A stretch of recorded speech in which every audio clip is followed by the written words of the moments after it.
Good morning once again. Dear students, we learn about the chapter Tribes, Nomads and Settled Communities. And in this chapter, we previously learned about what are tribes, what's their occupations, and which type of entertainments they have, which type of plans they have, what they are doing, and why they are good in business. Okay, so in this chapter, now we beginning the Banjaras. Okay, so we learn about a little bit the Banjaras. Peter Mundy, an English traders who came to the India, that is the Munde that is called, during the early 17th century has described the Banjaras. In the morning, we meet a tenda of the Banjara with the 14,000 oxen. They were all laden with the grains such as the wheat and rice. These Banjaras carries their households, wives and children along with them on the tenda.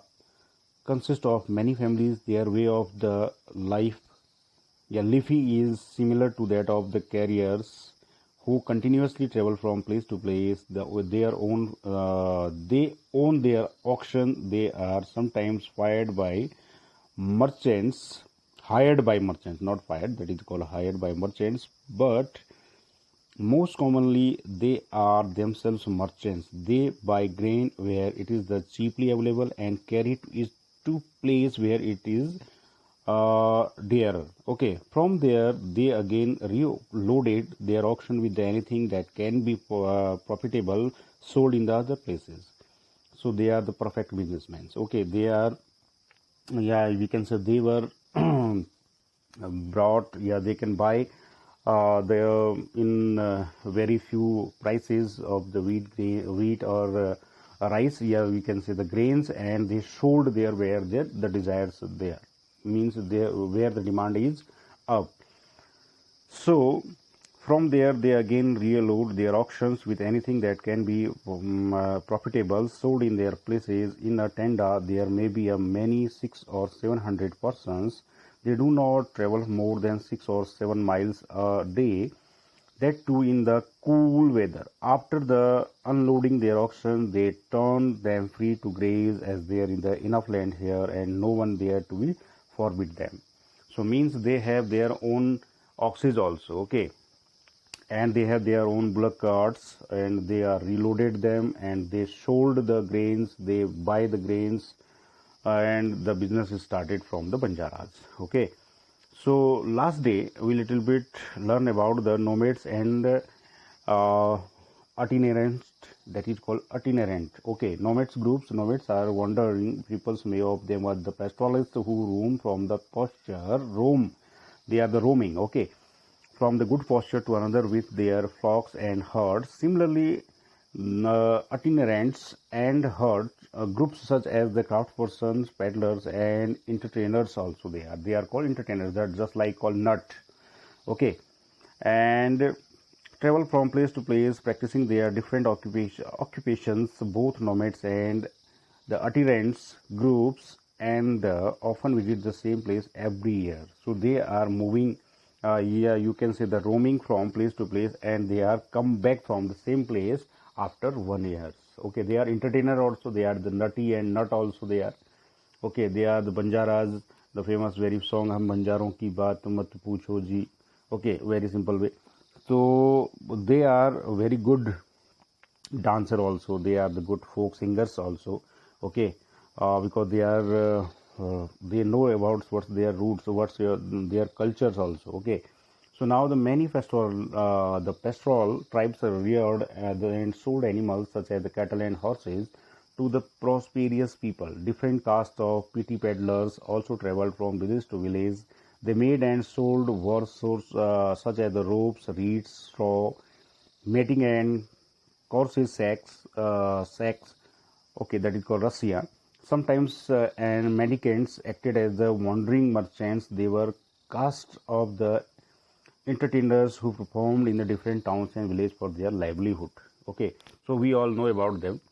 In Plains area, we have seen that is the nutty and nuts. The circus, we can say little bit circus of them. ये लोग रस्सी बीच में बांध करके उसके ऊपर से डंडे के सहारे इधर से उधर जाने का जो वो खेल दिखाते हैं, ये उस तरह के बंजारे होते हैं, ठीक है। और जादू टोना या हम कहें कि छोटे मोटे कुछ ऐसे खेल वो जो किया करते थे, ठीक है, रस्सी बनाना और उससे जुड़ी हुई चीज़ों को यूज करना, ठीक है, ये उनका काम होता था। Changing society, new caste and hierarchies, yeah, hierarchies, yeah, hierarchies. Okay, that is the called hierarchies. As the economy and the needs of the society grew, people with new skills were required. Smaller caste or jatis emerged within the varnas. For example, new castes appeared amongst the Brahmins. On the other hand, many tribes and social groups were taken into the caste-based society and given them status of the jatis. So, specialized artisans, smith, carpenters, and masons were also recognized as the separate jatis by the Brahmins. Jatis rather than Varna became the basis of the organizing society. So we know about the Varnas, and I already described that one also.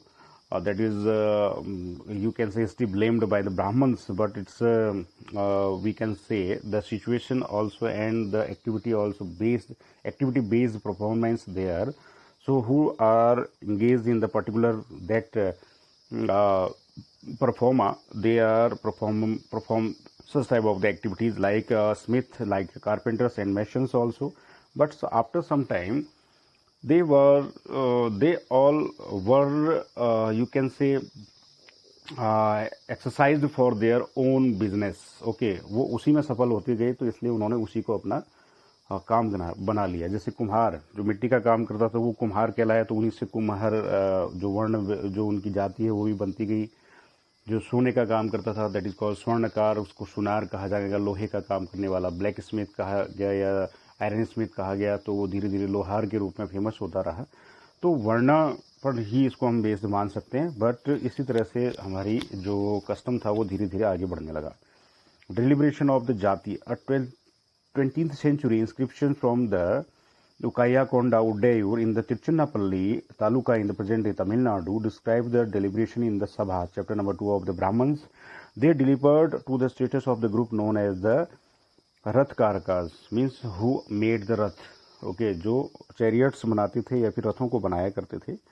They laid down their occupations, which were to include the agricultural buildings, coaches, and the chariots, erecting gateway from the temples with the image in the dam, preparing wooden equipments used to perform sacrifices, building mandaps, making the jewels of the king. तो राजा के लिए जो स्वर्ण के आभूषण बनाया करते थे और मंडप बनाया करते थे, ठीक है, इक्विपमेंट बनाते थे, तो उन सब लोगों का जिक्र इसमें होता है। तो उसको जाति के बेस पर उनको अलग रखा गया है, ठीक है। Among the Kshatriyas, new Rajput clans became powerful by the 11th and 12th centuries. They belonging to different lineages, such as the Hunaj, Chandels, Chalukyas, and others. Some of these too had been tribes earlier. Some of these, not a particular one. Okay, इनमें से कुछ जो थे वो पहले क्या थे? Tribes थे. Okay. Many of these clans came to be recognized or regarded as the Rajputs. They gradually replaced by the old rulers, especially in the agricultural area. Here a developed society was emerging, and rulers used their wealth to create powerful states. Okay, how they emerged? To create the powerful states. Earlier, many of them are the tribals. Okay. The rise of Rajput clans to the position of the rulers set an example of the tribal people to follow. Gradually, with the support of the Brahmins, many tribes became part of the caste system, but only the leading tribal families could join the ruling classes. A large majority joined the lower jatis of the caste society. On the other hand, many dominant tribes of the Punjab, Sindh, and the northwest frontier had adopted Islam quite early. Okay. So earlier they are Hindu, but after the jatis, the problems of jatis, they occupy the new religion that is called Islam. Okay, yeah, they dominated by the tribes at that time. Okay, and the unequal social order prescribed by the Orthodox Hinduism was not widely accepted in these areas. So sometimes we can say the Orthodox also. In the Hinduism, especially when we talk about the kattar Hinduism की बात जब भी हम करते हैं तो उसको हम रूढ़िवादिता कह सकते हैं, ऑर्थोडॉक्स कह सकते हैं। तो वहाँ पर कुछ सेक्रीफाइसेस होते थे, कुछ यज्ञ होते थे, कुछ ये सब चीज़ें, तो इनको न अपना करके लोगों ने क्या किया, और भी ज़्यादा जो सरल धर्म थे उसकी ओर उन्मुख हुए, उसकी ओर आए। ठीक है। The emergence of the states is closely related to the social change amongst tribal people. Two examples of this important part of history are described below. तो उसमें से दो पार्ट जो है वो हमें यहाँ पर दिए गए हैं। तो आप यहाँ पर देख सकते हैं गॉन्ड वीमेन, ठीक है, वुमन को देख सकते हैं। The closer look the Gondas, the Gonda lived in the vast forest regions called the Gondwana or country inhabited by the Gonds, that is called Gondwana land. Okay, we learn a little bit about the geography also. They prescribed shifting cultivation, that is the most important word here, shifting cultivation. Okay, the large Gond tribes was further divided into the many smaller clans. Clans means a family. Each clan had its own Raja or Rai.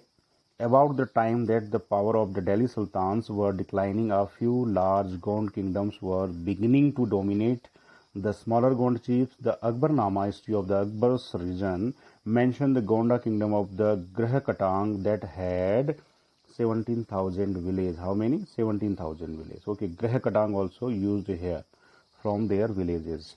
So the administrative system of these kingdoms was becoming centralized. The kingdom was divided into that is the picture of the Gondas, we can say. Okay,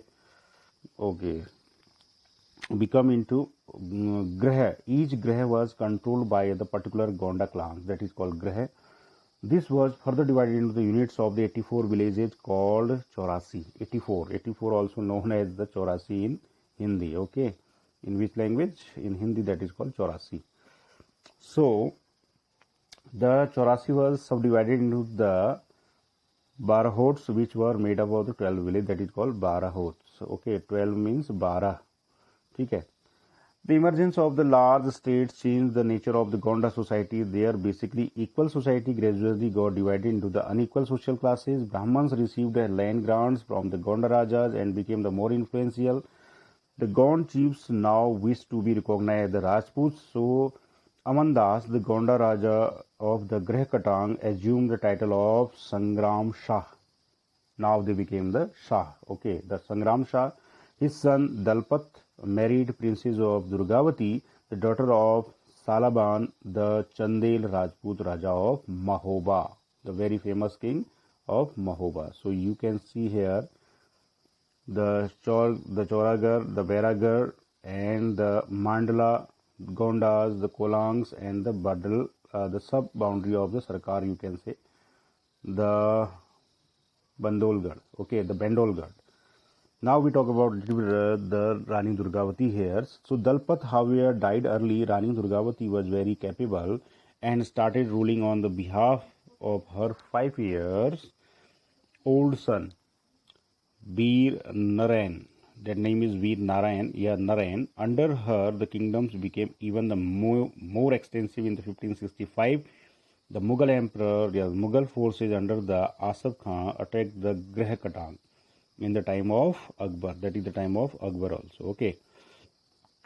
A strong resistance was put up by the Rani Durgavati. She was defeated and preferred to die rather than the surrender. His son too died fighting soon after. The same, you can say, story related to the Rani Lakshmi Bai.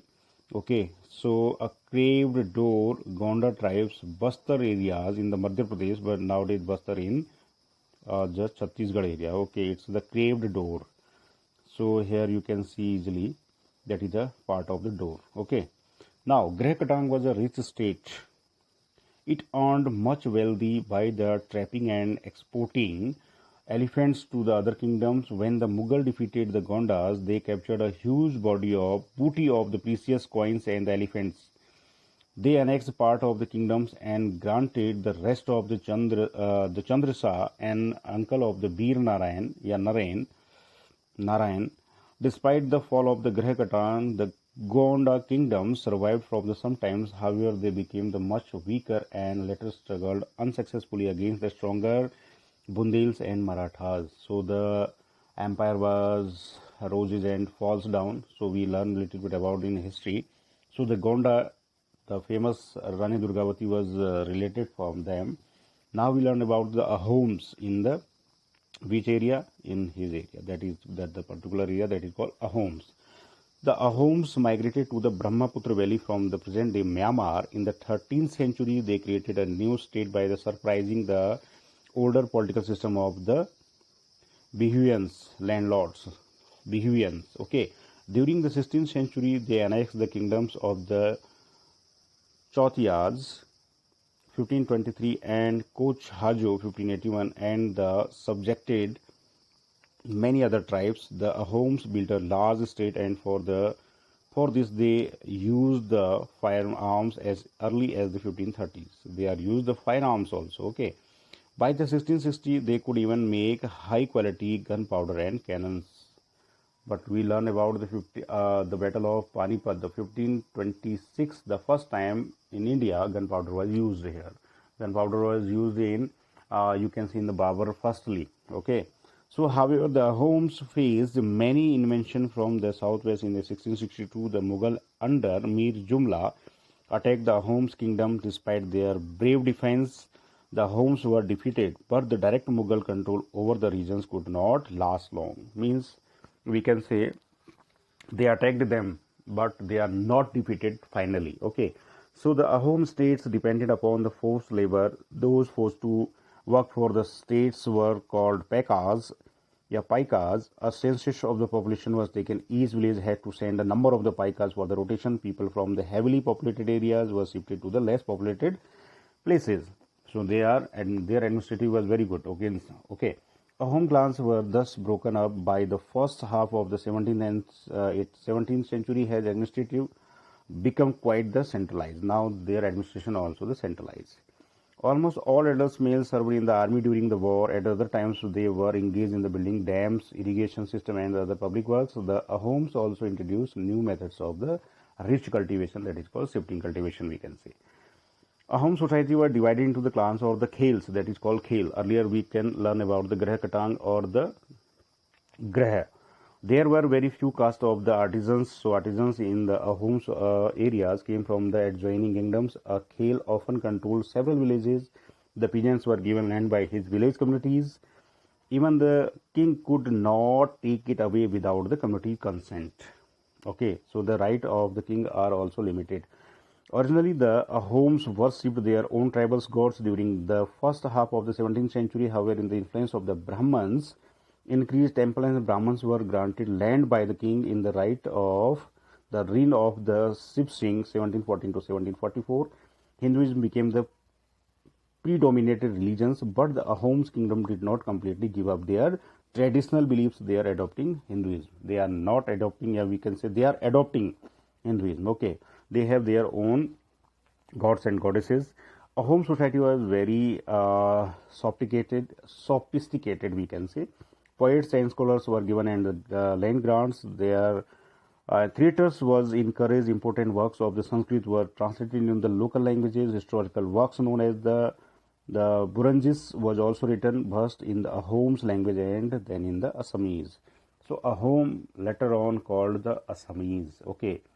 Now conclusion is that consider social changes took place in the subcontinent during this period. We have been examining the Varna based society and tribal based people constantly interacted with each other. This interaction caused both kinds of the societies to adapt and change it. There were many different tribes and they were look up the diverse livelihoods over a period of times. Many of them merged with the caste-based society. Others, however, rejected both the caste system and orthodox Hinduism. Some tribes established extensive states with the well-organized system of the administration. They thus became the politically powerful. This brought them into the conflict with the larger and more complex kingdoms and empires. Okay, so that's why we learn in this chapter to the Gondas and Ahoms. Okay, so I hope you understand. Okay, thank you.